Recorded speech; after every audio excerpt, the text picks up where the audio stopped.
नमस्कार। हम हैं पूर्व जन्म की कहानियों के कथावाचक और पास्ट लाइफ रिग्रेशन एक्सपर्ट।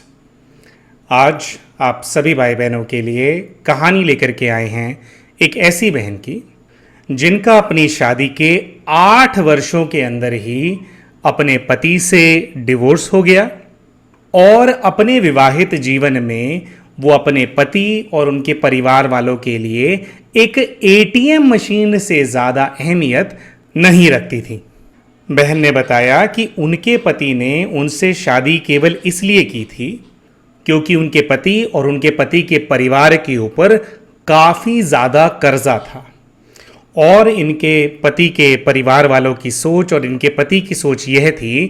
कि जब वो अपने बेटे की शादी किसी परिवार के अंदर करेंगे तो दहेज में मिलने वाली राशि से वो लोग अपना कर्जा उतार लेंगे। बहन ने हमारे को बताया कि भाई जी, मेरे जीवन के अंदर ये मुश्किल परिस्थितियां मेरी शादी होने के बाद ही शुरू नहीं हुई। शादी से पहले भी मेरे जीवन को नरक बनाने वाले एक व्यक्ति मेरे जीवन के अंदर थे जो कि मेरे बचपन से ही मेरे साथ थे और वो थे मेरे अपने ही पिताजी। बहन ने बताया कि उनको और उनके भाई को कभी भी अपने पिता से पिता का प्रेम मिला ही नहीं। इन्होंने हमेशा अपने पिता को अपना तिरस्कार करते हुए ही देखा। जब इनकी शादी करने के लिए इनके लिए लड़का देखा जा रहा था तो उस समय इनके पिताजी जब भी अपने नेटवर्क के अंदर यानी कि अपने दोस्तों में, अपने जानकार लोगों के अंदर अपनी बेटी के बारे में बात करते थे तो हमेशा यही कहकर के बात रखते थे कि मेरी बेटी तो दिखने में बहुत ज़्यादा बदसूरत है, इससे तो किसने शादी करनी है, पता नहीं कैसे इसकी शादी होगी, तो कहीं पे भी कैसा भी रिश्ता इसके लिए मिलता हो तो इसका रिश्ता मुझे करा देना है। हमने इन बहन से पूछा कि जैसा कि आप कह रहे हैं कि आपके पिताजी आपको और आपके भाई को बचपन से ही पसंद नहीं करते और आपका इस प्रकार से तिरस्कार भी करते हैं, तो आपको और आपके भाई को क्या बचपन से अभी तक मारपीट का सामना भी करना पड़ा? क्या आपके पिताजी इस प्रकार से भी आप लोगों को प्रताड़ना देते थे?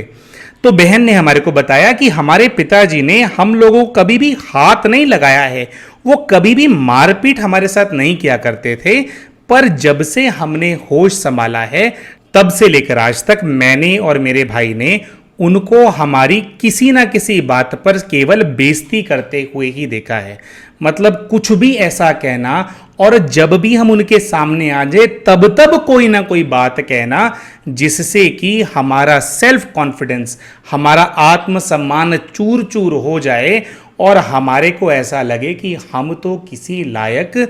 हैं ही नहीं। इसके बाद मेरे पिताजी ने मेरी शादी भी एक ऐसे घर के अंदर करा दी जिस घर के अंदर उनको बहू तो चाहिए ही नहीं थी, उनको केवल और केवल पैसा चाहिए था। शादी होने के 15 दिन के अंदर ही इनके पारिवारिक जीवन के अंदर प्रॉब्लम्स यानी कि समस्याएं शुरू हो गई।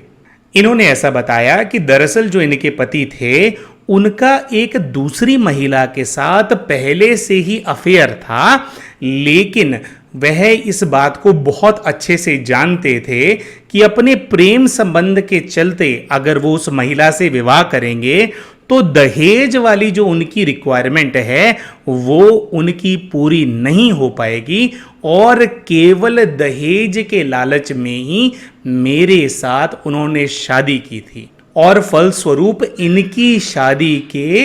1.5 सालों तक तो इन दोनों के बीच में पति पत्नी वाला जो संबंध होता है वो स्थापित ही नहीं हो पाया।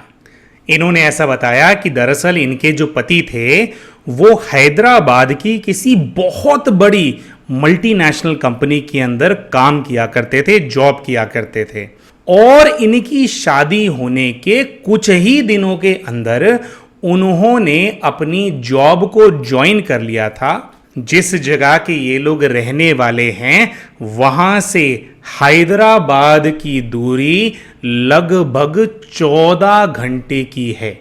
अपना विवाह होने के बाद जब इन्होंने इस बात का प्रतिकार अपने ससुराल के अंदर किया कि यह क्या बात हुई, मेरी शादी अभी अभी हुई है, मैं विवाह करके इस घर के अंदर आई हूं और मेरे पति तो इतनी दूर नौकरी करते हैं कि मैं हिम्मत करके उनसे मिलने भी नहीं जा सकती। जब इन्होंने इस मुद्दे को अपने ससुराल के अंदर उठाया तो इनके ससुराल वालों ने क्लियरली इनको यह बात बता दी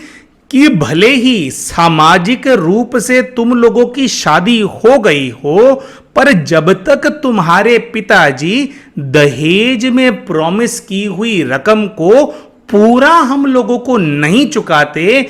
तब तक तुम दोनों को साथ नहीं रहने दिया जाएगा। तुम जाओ और अपने पिताजी से बात करो कि उन्होंने अभी तक दहेज में वायदा की हुई रकम अभी तक अदा क्यों नहीं करी है। जब इन्होंने इस बारे में अपने पिताजी से बात करी तो इनके पिता ने इनको बताया कि उन्होंने दहेज में 12.5 लाख रुपए देने का वादा लड़के वालों को किया था, लेकिन वो केवल 6.5 लाख रुपए ही अरेंज कर पाए हैं और उनको बाकी रकम जुटाने में अभी कुछ समय लगेगा। तो जैसा ससुराल वाले कहते हैं वैसा इनको एडजस्ट कर लेना चाहिए। दोस्तों, जहां तक उनको अपने पिताजी के फाइनेंसेस के बारे में जानकारी थी, उसके अनुसार इनके पिताजी बहुत ही आराम से यह 12.5 लाख रुपए की रकम जो है वो लड़के वालों को चुका सकते थे। पर पता नहीं क्या उनके दिमाग में चल रहा था, शायद वो अभी भी एक ऐसी परिस्थिति इनके लिए उत्पन्न करना चाहते थे जिसके अंदर फंस करके इनको किसी प्रकार की तो तकलीफ अपने ससुराल वालों से मिले। हमने इन बहन से कहा कि बहन, ऐसा भी तो हो सकता है कि आप ज़्यादा सोच रहे हैं, क्या पता वाकई में आपके पिताजी के पास पैसों का अरेंजमेंट ना हो। तो इन्होंने कहा नहीं भाई जी, मैं बहुत ज़्यादा श्योर हूँ कि उनके पास इतने ही नहीं बल्कि जो उनकी फाइनेंशियल कंडीशन है उसके अंदर इससे कई गुना ज़्यादा पैसा उनके पास सेव्ड था। तो ऐसा हो ही नहीं सकता कि उनके पास उनकी परिस्थिति के हिसाब से इस छोटे से अमाउंट का अरेंजमेंट ना हो। दोस्तों, हम आप सभी से ये बात शेयर करना चाहते हैं कि किसी भी प्रकार से हम दहेज प्रथा का समर्थन नहीं करते हैं, लेकिन हम इस बहन की कहानी को सुनकर के इतने स्तब्ध रह गए कि दहेज प्रथा की उत्पीड़न से माताओं और बहनों को बचाने के लिए इतने सारे कानून होने के बावजूद भी आज भी बहनें इसका शिकार होती हैं और अपने जीवन के अंदर मुश्किल परिस्थितियों का सामना करने पे मजबूर होती हैं। इन्होंने ऐसा बताया कि इनके पिता ने तो इनको कहा था कि अपने ससुराल में ये कुछ समय एडजस्ट कर लें, लेकिन इनको यह बात बिल्कुल भी गवारा नहीं थी कि दहेज की वजह से इनको इनके पति से अलग रखा जा रहा है। और इन्होंने अपने ससुराल के अंदर इस मुद्दे को लगातार हर रोज जब भी इनको मौका मिलता उठाना कंटिन्यू रखा। और इन्होंने ऐसा बताया कि इनके इस बिहेवियर से परेशान हो करके इनके ससुराल वालों ने इनकी शादी के 15 दिन बाद इनके पति को वापस घर बुला लिया और इनको इनके पति के साथ हैदराबाद भी भेज दिया। लेकिन दोस्तों, इनकी परेशानी का यह अंत नहीं था, पर इनकी सही मायने में इनकी परेशानियों की यह अभी तो सिर्फ शुरुआत हुई थी। इनके पति ने इनको हैदराबाद ले जाने के बाद अपने साथ अपने घर में रखने की बजाय एक लेडीज हॉस्टल के अंदर इनके रहने का प्रबंध कर दिया। अब ये बहन पहले तो फिर भी अपने ससुराल वाले परिवार के साथ रहा करती थी, काफ़ी लोग इनके साथ रहा करते थे, तो जो इनके मन की भड़ास थी या जो भी इनके मन के अंदर द्वंद्व चलता था उसको लेकर के ये दूसरों के सामने रख पाती थी। पर अब इनको एक ऐसी परिस्थिति में डाल दिया गया था जिसके अंदर इनकी जान पहचान का कोई भी व्यक्ति इनके आसपास नहीं था। और इतना ही नहीं, इन्होंने बताया कि इनके पति ने कुछ इस प्रकार से चालाकी करी कि इनको हॉस्टल में तो रुकवा दिया, लेकिन हॉस्टल की वार्डन को इनके वहाँ रुकने की जो फीस है उसको अदा नहीं किया और कुछ इस प्रकार से परिस्थिति को उत्पन्न किया कि वो परिस्थिति में से अलग हो जाएं और बाद में ये अपने आप ही वार्डन को जो पैसा है वो कैसे भी अरेंज करके जो है चुकाएं। जब इनको इस बारे में पता लगा तो इन्होंने अपने पति से फ़ोन पर इस मुद्दे के बारे में बात करी कि आप मुझे यहाँ पर अकेला छोड़ गए हैं, मैं फंस गई हूँ, ना मेरे पास कोई खर्चा, ना मेरे पास पैसा, मैं किस तरह से अपना अरेंजमेंट करूँगी, मैं किस प्रकार से अपना गुजारा करूँगी। तो इनके पति ने इनको राय दी कि इनको भी अपने लिए कोई नौकरी ढूंढ लेनी चाहिए ताकि इनको अपने जीवन का निर्वाह करने में किसी भी प्रकार की समस्या न हो। इनकी पर्सनल सेविंग्स में से जो थोड़ा बहुत पैसा इनके पास पड़ा था उसका इस्तेमाल करके इन्होंने वार्डन को 2,000 रुपये अदा किए और बाकी पैसे जल्द ही देने का वायदा किया और तुरंत ही अपनी परिस्थिति को समझते हुए नौकरी ढूंढना शुरू कर दिया। परमात्मा के आशीर्वाद से कुछ ही दिनों में इन्होंने अपने लिए एक ऐसी नौकरी को ढूंढ लिया जिसमें कि इनको महीने की लगभग 25,000 रुपये तनख्वाह मिलनी शुरू हो गई। इन्होंने ऐसा बताया कि इनके जीवन की एक सबसे बड़ी गलती यह भी हो गई कि इन्होंने अपने पति को अपनी लगी हुई नौकरी के बारे में बता दिया और जैसे ही इनके पति को इनकी नौकरी के बारे में पता चला तो उन्होंने हॉस्टल आकर के जो भी इनके रहने की मंथली फीस थी, जो कि बकाया फीस थी, उसको वार्डन को अदा कर दिया और इनसे एक्सपेक्टेशन यह सेट की गई कि इनके पति के कर्जों को उतारने में इनका सहयोग देना इनकी जिम्मेवारी है। तो इनके हॉस्टल में रहने का, वहाँ पर खाने पीने का जो खर्चा है वह तो इनके पति ही उठाते रहेंगे, लेकिन इनकी जिम्मेवारी है कि हर महीने तनख्वाह बैंक अकाउंट में क्रेडिट होते ही इनको अपने पति को अपनी जो तनख्वाह है वो ट्रांसफ़र करनी है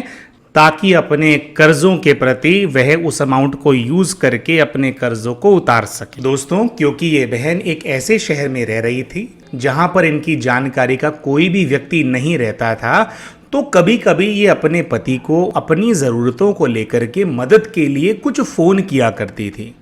इन बहन ने बताया कि पूरे महीने के दौरान इनके पति चाहे कुछ भी हो जाए इनका फ़ोन नहीं उठाते थे, लेकिन सैलरी मिलने वाली डेट पर केवल इनके पति ही नहीं बट जैसा इन्होंने बताया इनके ससुराल के कई सदस्य इनको बार बार फ़ोन करके इस चीज के लिए फोर्स करते कि ये जल्द से जल्द अपनी सैलरी को उनके अकाउंट के अंदर ट्रांसफर कर दे। और ये बहन बताती कि सैलरी ट्रांसफर होते ही फिर से 1 महीने के लिए बातचीत बंद हो जाया कर और इनका फोन भी इनके पति और उनके परिवार वाले उठाना बंद कर देते। इनकी शादी के लगभग 7-8 महीनों तक यही ड्रामा चलता रहा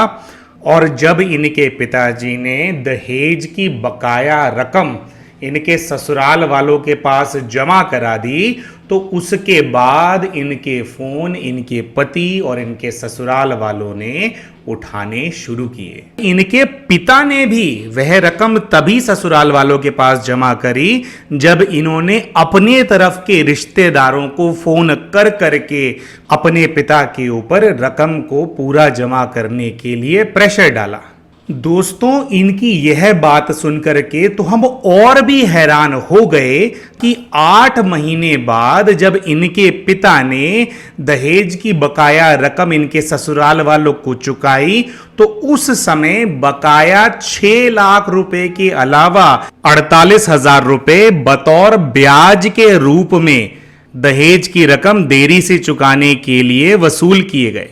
दोस्तों, दहेज की पूरी राशि चुकाए जाने के बाद इनके पति ने और उनके परिवार वालों ने जब इनसे बात करना शुरू किया तो बहन ने कहा कि अब मुझे मेरे पति के साथ रहने दिया जाए, उनको कहिए कि हमें यहाँ से वो आकर के ले जाएं।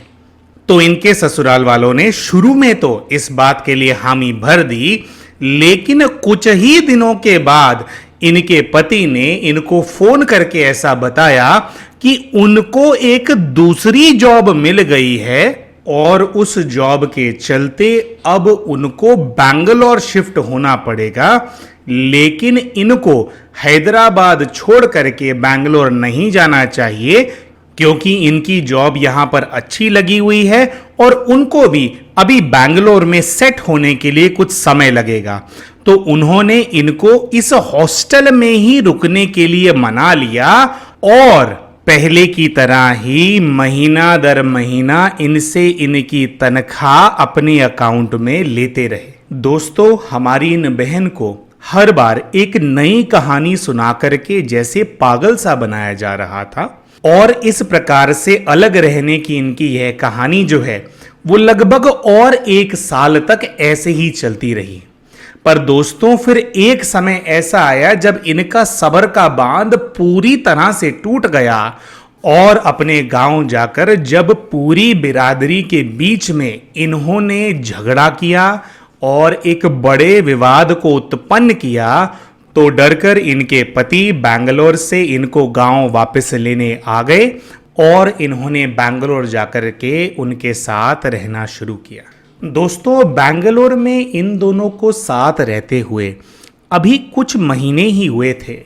कि इनके पति ने इनको बताया कि उनको एक ऑन साइट प्रोजेक्ट के चलते हुए उनकी कंपनी यूरोप भेज रही है। और फिर से कुछ ही दिनों में इन बहन ने बैंगलोर के अपने उस घर के अंदर खुद को अकेला पाया। दोस्तों, जब इनके पति इनको छोड़ करके यूरोप चले गए थे तब यह बहन पहले से ही लगभग 1 मंथ प्रेग्नेंट थे। इनको ऐसा लगा कि जब ये अपने पति को अपने गर्भवती होने के बारे में न्यूज़ देंगी तो इनके पति का कुछ रुझान, कुछ प्रेम इनके प्रति बढ़ेगा, आने वाले बच्चे के प्रति बढ़ेगा। लेकिन जैसे ही इनके पति को इनके गर्भवती होने के बारे में पता चला तो इनके पति ने फोन पर ही इनको प्रेशर देना शुरू कर दिया कि इनको इस बच्चे को नहीं रखना चाहिए, इस बच्चे को गिरा देना चाहिए। अपने पति की ऐसी बात सुन करके इनका मन पूरी तरह से टूट गया और इन्होंने अपने पति से फोन पर बात करना बंद कर दिया। दोस्तों, क्योंकि इनकी प्रेगनेंसी के चलते हुए ये अपने घर में बिल्कुल अकेली थी, तो इनकी माताजी और इनके एक भाई जो कि अभी भी कुंवारे हैं, उन्होंने इनके साथ आकर के इनके बैंगलोर वाले घर में रहना शुरू कर दिया। जब इनके पति 6 महीने बाद अपने प्रोजेक्ट को पूरा करके इंडिया वापस आए तो उन्होंने कुछ इस प्रकार की कोशिशें अपने घर के अंदर शुरू कर दी जिससे इनको कुछ इस प्रकार की चोट लग जाए, ये कहीं गिर जाएं, कहीं स्लिप हो जाएं, कुछ तो ऐसा इनके साथ हो जाए कि अभी भी जो ये बच्चा है इसके प्राण माता के गर्भ के अंदर ही चले जाएं। दोस्तों, इनके पति ने अपने उस ऑन साइट प्रोजेक्ट से जिसमें इनकी कंपनी ने इनको यूरोप भेजा था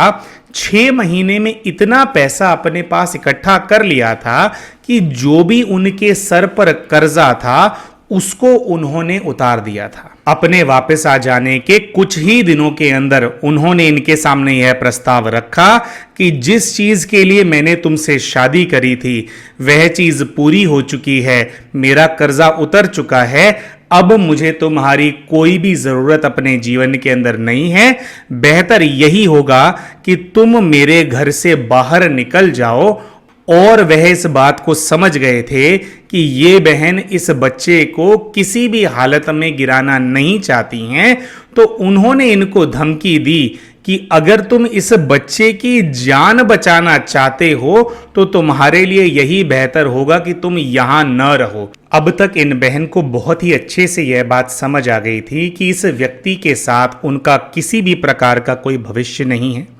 इस बच्चे का इस घर के अंदर किसी भी प्रकार का कोई भविष्य नहीं है। और इन्हीं चीजों को देखते हुए वह अपनी माता और अपने भाई के साथ एक अलग घर के अंदर रहने लग गई। दोस्तों, क्योंकि इस बहन के पिता ने भी अपनी बेटे का घर खराब करने में जानबूझ करके एक बहुत ही एविडेंट रोल, एक एविडेंट भूमिका अपनी तरफ से निभाई थी। इसी वजह से इनकी माताजी ने भी अपने पति के साथ रहना बंद कर दिया और वह और इनका भाई परमानेंटली इनके साथ ही एक अलग घर के अंदर रहने लग गए। हालांकि अपने पति से तो ये तब ही अलग हो गई थी, लेकिन लीगली जो डिवोर्स है वो इनको कई वर्षों के बाद मिला। दोस्तों, इन बहन ने हमें अपना पास्ट लाइफ रिग्रेशन करने के लिए जब अप्रोच किया तो यह पहला ऐसा केस हमारे साथ रहा जिसमें लगभग 2-2.5 घंटे तो हम बहन की कहानी को ही सुनते रहे, उनके ऊपर हुई जुल्म की इस दास्तां को ही सुनते रहे और अपने आप को विश्वास दिलाने का प्रयास करते रहे कि आज के ज़माने में भी ये सब कुछ होता है। और एक दूसरे दिन हमने इन बहन का पास्ट लाइफ रिग्रेशन किया। दोस्तों, पास्ट लाइफ रिग्रेशन के दौरान अपने पहले ही दृश्य में इन बहन ने खुद को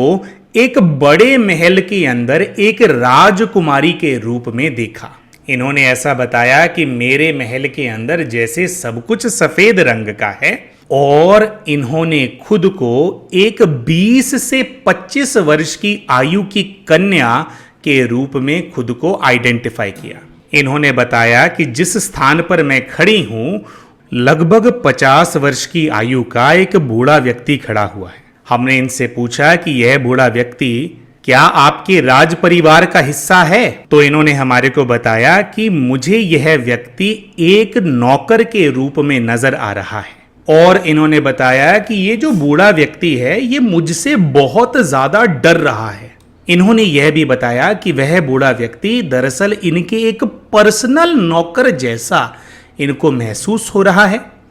और इनको ऐसा महसूस हो रहा है कि जैसे बात बात पर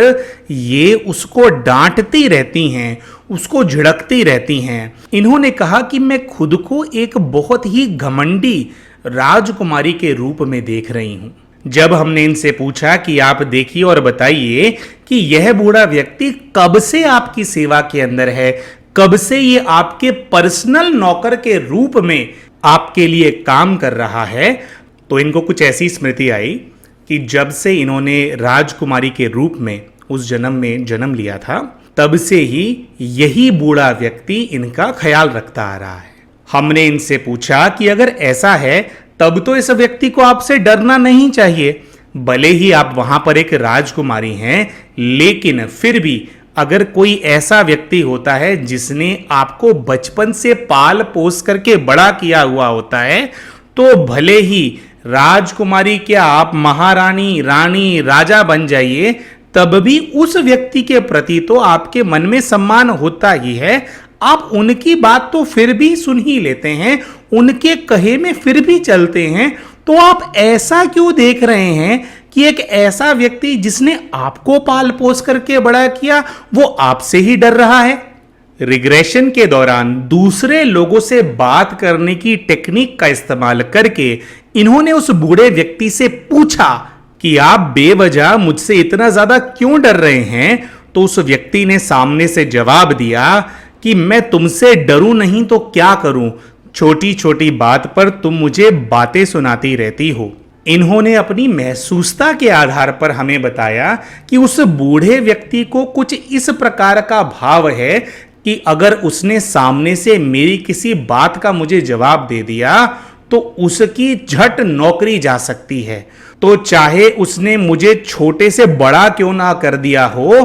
पर फिर भी वह मुझसे डरता है। हमने इनसे कहा कि आप बूढ़े व्यक्ति से पूछें कि आपके लौकिक माता पिता कहाँ हैं। तो इन बहन ने अगले ही दृश्य में देखा कि वह बूढ़ा व्यक्ति इनका हाथ पकड़कर इनको महल के बाहर बने हुए बगीचे के अंदर लेकर के जा रहा है, और उस बगीचे के अंदर इन्होंने अपनी माता और अपने पिता को बात करते हुए वहां देखा, जो कि उस राजमहल के महाराज और महारानी थे। हमने इनसे पूछा कि देखिए, आपसे तो यह बूढ़ा व्यक्ति बहुत डरता है, आप देखिए क्या ये आपके माता पिता से भी डरता है? वो इसको किस तरह से ट्रीट कर रहे हैं, थोड़ा देखिए और हमारे को बताइए। इन्होंने देखा और बताया कि इनके माता पिता तो उस बूढ़े व्यक्ति का बहुत ज्यादा सम्मान कर रहे हैं, बहुत ज्यादा आदर सत्कार कर रहे हैं, और उस बूढ़े व्यक्ति का कुछ इस प्रकार का मान सम्मान उनके माता पिता कर रहे थे, मतलब जिस प्रकार से वो उनसे बात कर रहे थे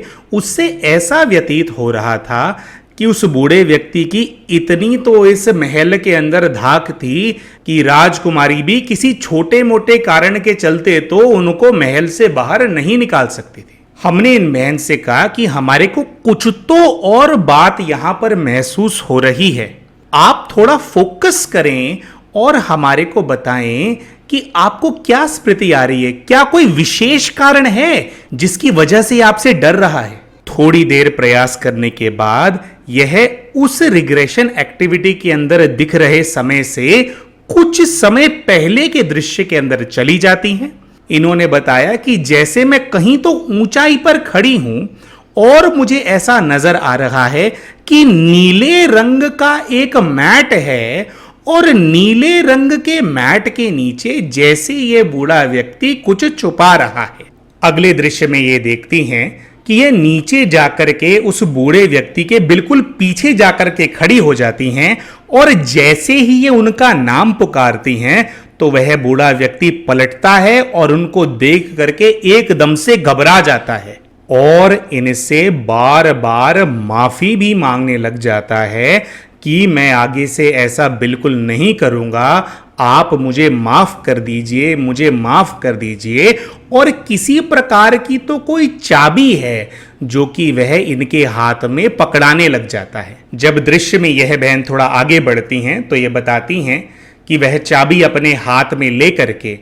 उस नीले रंग के मैट के नीचे क्या है, मैं इस चीज का निरीक्षण करने लग जाती हूं और उस मैट के नीचे इनको एक छोटा सा दरवाजा सा नजर आने लगता है। चाबी का इस्तेमाल करके जब यह उस दरवाजे का ताला हटाती हैं और उसको खोलती हैं तो वहां राजमहल में इस्तेमाल की जाने वाली कई प्रकार की सोने की आइटम्स इनको वहां पर छुपाई हुई नजर आती हैं। ऐसा देख करके यह समझ जाती हैं कि यह सब चीजें इस बूढ़े व्यक्ति ने इन्हीं के राजमहल से चुराई हैं और यह वो स्थान है जहां पर ये अपनी चोरी की हुई चीजों को आ करके छुपाता है। इन्होंने अगले ही दृश्य में उस बूढ़े व्यक्ति को उस चाबी को लौटाते हुए देखा और ऐसा कहते हुए देखा कि इन सब चीजों को अब तुम ले चुके हो, तो अब ये सारी चीजें तुम्हारी हुई, लेकिन मैं तुमसे आशा करती हूं कि तुम ऐसा दोबारा नहीं करोगे और मेरे माता पिता ने और राज परिवार के लोगों ने तुम पर जो विश्वास हमेशा दिखाया है तुम उसको बरकरार रखोगे। इसके साथ साथ इन्होंने खुद को उस बूढ़े व्यक्ति के साथ एक शर्त भी रखते हुए देखा जिसके अंदर इन्होंने कहा कि मैं तभी तुम्हारी इस चोरी को किसी के सामने नहीं लाऊंगी और तुम्हें यह सारा सामान भी रखने दूंगी अगर तुम मेरे पर्सनल नौकर बन करके आगे से रहोगे। तुम राजमहल में कहीं भी और काम नहीं करोगे, तुम केवल मेरी सेवा के अंदर ही नियुक्त रहोगे। इन्होंने देखा कि बूढ़ा व्यक्ति इनकी शर्त को मान लेता है और तभी से इनका पर्सनल नौकर बन करके रहने लग जाता है। लेकिन हर छोटी मोटी बात पर ये उस बूढ़े व्यक्ति को यही जताती रहती हैं कि कैसे इन्होंने उसके ऊपर एहसान किया है और उसकी चोरी को बड़ों के सामने नहीं रखा और इनके ऐसा करने से उस बूढ़े व्यक्ति को हर समय यही डर लगा रहता है कि अगर इसने मेरी बात राजमहल में किसी और को बता दी तो मेरी नौकरी तो झट से चली जाएगी। इन्होंने बताया कि उस बूढ़े व्यक्ति की आंखों में मैं डर के साथ साथ बदले का भाव भी बहुत ज्यादा देखती हूं। यह बूढ़ा व्यक्ति कुछ कुछ तो मेरे प्रति षड्यंत्र भी करता रहता है। यह चाहता है कि इससे पहले इसका राज बाहर आए किसी ना किसी प्रकार से मेरी मृत्यु हो जाए और मुझे मारने के अपने लेवल पे कुछ ना कुछ षड्यंत्र यह व्यक्ति रचता रहता है। हमने इन बहन से पूछा तो क्या यह व्यक्ति अपने षड्यंत्र के अंदर कामयाब हो पाया, क्या इस व्यक्ति ने आपके उस जीवन के अंदर प्राण ले लिए थे? तो बहन ने बताया कि भाई जी यह व्यक्ति मेरा कुछ भी नहीं बिगाड़ पाया था, वो तो एक बूढ़ा सा नौकर था, वो मेरा क्या कर लेता, लेकिन उसकी आंखों में मुझे हमेशा डर और मेरे प्रति बदला लेने का भाव मुझे हमेशा नजर आता रहा। चोरी पकड़े जाने के किस्से के बाद से ही जैसे मैंने इस व्यक्ति को नज़रबंद कर दिया था, हर वक्त मैं इसको अपनी नज़रों के सामने ही रखती थी, इस वजह से राजमहल में इस व्यक्ति को हमेशा घुटन महसूस होती रही और यह व्यक्ति ऐसा महसूस करता रहा कि जैसे यह व्यक्ति आज़ाद होते हुए भी मेरे पास कैद सा हो गया है। दोस्तों, रिग्रेशन की एक्टिविटी के दौरान इस बहन ने इस ही बूढ़े नौकर को अपने इस जन्म के पिता के रूप में आइडेंटिफाई कर लिया था। इसके साथ साथ अपने जीवन के 2 और कैरेक्टर्स को उन्होंने आइडेंटिफाई किया। उन्होंने बताया कि जो वहां पर महाराज थे, यानी कि जो इनके लौकिक पिता थे, वो इस जीवन में उनके वही भाई हैं जो कि अब इनके साथ आकर के रहते हैं, जो कि कुंवारे हैं। और उस जीवन में जो महारानी थी, यानी कि जो इनकी माँ थी, उनको इन्होंने अपने इस जीवन की लौकिक माँ के रूप में वहां पर आइडेंटिफाई किया। दोस्तों, उस बूढ़े व्यक्ति ने इस जीवन में इनका सगा पिता बन करके इनसे केवल अपना बदला पूरा किया। जिस प्रकार से वहां पर पकड़े जाने के बाद हर रोज हर क्षण वो इनकी बातें सुनता रहता था, जिस प्रकार से उनको डराती रहती थी और वह घबराहट में ही अपने जीवन को काटता रहता था, जिस प्रकार से वह इनकी वजह से आजाद होते हुए भी कैद हो गया था, उसी प्रकार से उस व्यक्ति ने इस जीवन में इनका पिता बनकर के इनको हमेशा इनका कॉन्फिडेंस तोड़ा, इनको हर वक्त बातें सुनाई और इनके जीवन को बर्बाद करके एक न दिखने वाली कैद के अंदर इनको कैद करने का भी प्रबंध कर दिया। लेकिन दोस्तों, इनके रिग्रेशन की एक्टिविटी के अंदर अभी भी इनके जीवन के 2 मुख्य पात्र आइडेंटिफाई होने रह गए थे और वह 2 मुख्य पात्र थे इनके वो पति जिन्होंने इनको सिर्फ एक एटीएम की तरह इस्तेमाल किया और इनका बेटा जिसकी शक्ल भी उस पति ने कभी नहीं देखी। तो दोस्तों, जब इनके पति को वहां पर एक्सप्लोर करने का प्रयास किया गया तो इन्होंने ऐसा देखा कि इनके पिताजी का राज दरबार लगा हुआ है और इनके पिताजी की सेना का ही एक सेनापति, जो कि अपनी काबिलियत के बल पर एक बहुत ही छोटे पद से बड़े सेना नायक के पद तक पहुंचा था, वह आकर के इनके पिताजी को, इनकी माता को झुक करके प्रणाम कर रहा है। लेकिन प्रणाम करते समय तिरछी नजरों से इनको भी देख रहा है और इनको भी रिझाने का प्रयास कर रहा है। इनसे हमने पूछा कि क्या आपको ऐसा लगता है कि यह व्यक्ति आपसे प्रेम करता है? तो इन्होंने बताया कि नहीं, यह व्यक्ति प्रेम नहीं करता, मैं इसको बहुत अच्छे से जानती हूं। दरअसल यह एक बहुत ही महत्वाकांक्षी व्यक्ति है। यह व्यक्ति सिपाही से सेना नायक तो बन गया है, लेकिन अब यह मेरे जरिए इस राज्य का राजा बनने का सपना भी देख रहा है। हमने इनसे कहा कि यह आपसे विवाह करके पूरे राज्य का राजा कैसे बन सकता है? तो बहन ने बताया कि मुझे ऐसा महसूस हो रहा है कि मैं अपने माता पिता की अकेली संतान हूं और जो भी व्यक्ति मुझसे विवाह करेगा, आने वाले समय में मेरे पिताजी के बाद इस राज्य का राज्यभार उसी व्यक्ति को मिलेगा। हमने इनसे पूछा, तो क्या यह व्यक्ति आपसे विवाह कर पाया? क्या उस राज्य का राजा यह व्यक्ति बन गया था? इन्होंने ऐसा बताया कि इससे पहले वो अपनी इस इच्छा को मेरे पिता, मेरी माता के सामने जाहिर कर पाता, उससे पहले ही मेरे पिता ने मेरा विवाह कहीं और करवा दिया। हमने इनसे पूछा कि क्या यह बात कभी सामने आई थी कि यह दरअसल आपसे विवाह करना चाहता था और इसके मन में यह महत्वाकांक्षा थी? तो इन्होंने बताया कि नहीं, कभी भी ऐसा समय नहीं आया कि वो सामने से यह बात कह पाता, लेकिन मैं उसकी आंखें पढ़ सकती थी और उसकी आंखों में राज्य का राजा बनने का लालच साफ नजर आता था। उसने मुझे रिझाने का तो बहुत प्रयास किया, पर मैं उसकी मंशाओं को, उसकी महत्वाकांक्षाओं को अच्छे से जानती थी और उससे मैं नफरत भी करती थी। अगले दृश्य के अंदर इन्होंने देखा कि इनके अपने पति से हुए विवाह से इनको एक पुत्र प्राप्त होता है। उस पुत्र से बहुत प्रेम करती हैं, पर इन्होंने बताया कि उसके अगले ही दृश्य के अंदर मैं अपने बेटे को, जो कि अभी मुझे 2 वर्ष की आयु का नजर आ रहा है, उसको लेकर के बैठी हुई हूं और उसको देख करके रोए जा रही हूं। इन्होंने ऐसा देखा कि किसी षड्यंत्र के चलते इनके उस बेटे को मार दिया गया है और यह इस बात को बहुत अच्छे से जानती हैं कि इनके बेटे की मृत्यु में उसी व्यक्ति का हाथ है जो कि सिपाही से सेना नायक बन गया था और वह इस राज्य का राजा भी बनना चाहता था। हमने इनसे कहा, तो क्या आपने अपने बेटे की मौत का बदला उस व्यक्ति से लिया?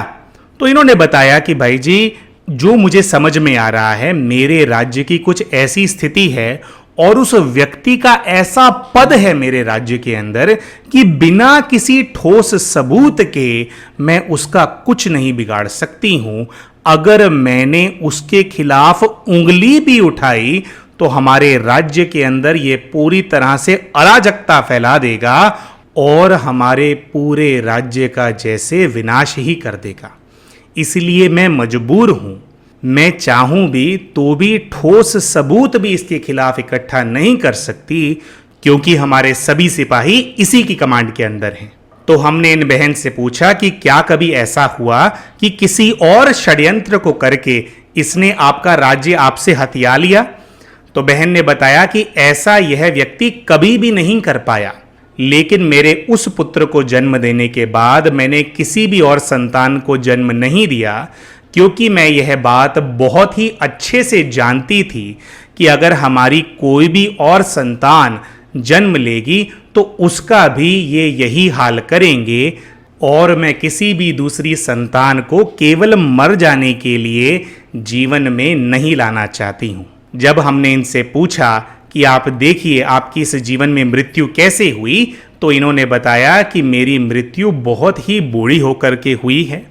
मैं खुद को लगभग 75-80 साल की महिला के रूप में देख रही हूं। अपने ही बिस्तर पे मेरी मृत्यु हो रही है। मेरे उस जीवन के पति भी मेरे साथ हैं, लेकिन मुझे हमेशा से यह मलाल है कि इस व्यक्ति के कारण कभी भी हम किसी दूसरी संतान को जन्म नहीं दे पाए और इसी व्यक्ति के कारण मेरी संतान जो मुझे पैदा हुई थी उसकी भी हत्या हो गई थी। दोस्तों, अपने रिग्रेशन के दौरान यह बहन इस व्यक्ति को, जो कि सिपाही से सेना नायक बन गया था उस जीवन में, जो कि इतना महत्वाकांक्षी था कि इनसे विवाह करके इनका राज्य हथियाना चाहता था, वह व्यक्ति और कोई नहीं है बल्कि इनका इस जीवन का वही पति है जिन्होंने इनसे विवाह करके इनको एक एटीएम की तरह इस्तेमाल किया। जितना उनको पैसे की आवश्यकता इनसे थी वो सारा पैसा इनसे जैसे ऐंठ लिया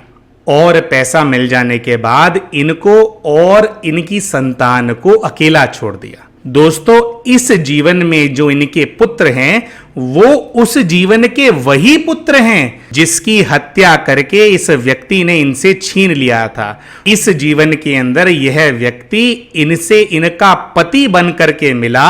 और इनसे इनका पैसा भी हथिया लिया, जो उसकी शायद मन की जो उसकी इच्छा थी जो पेंडिंग रह गई थी, और उस बेटे को जिसको इस व्यक्ति ने उस जीवन में छीन लिया था, इस जीवन के अंदर वो इतना ही समय केवल इनके साथ रहा, कुछ ही महीने का इनसे वह रिश्ता इनके साथ रहा, जिससे कि वह बेटा दोबारा पुत्र के रूप में इनको वापस मिल जाए। दोस्तों, आज की जो रिग्रेशन की कहानी हमने आप लोगों को सुनाई, यह सारी जानकारी केवल एक ही पास्ट लाइफ रिग्रेशन की एक्टिविटी से प्राप्त की गई थी। दोस्तों, हमारे कार्मिक अकाउंट बहुत ही कॉम्प्लिकेटेड होते हैं और पास्ट लाइफ रिग्रेशन के माध्यम से आपको कुछ खास जानकारी ही प्राप्त हो पाती है।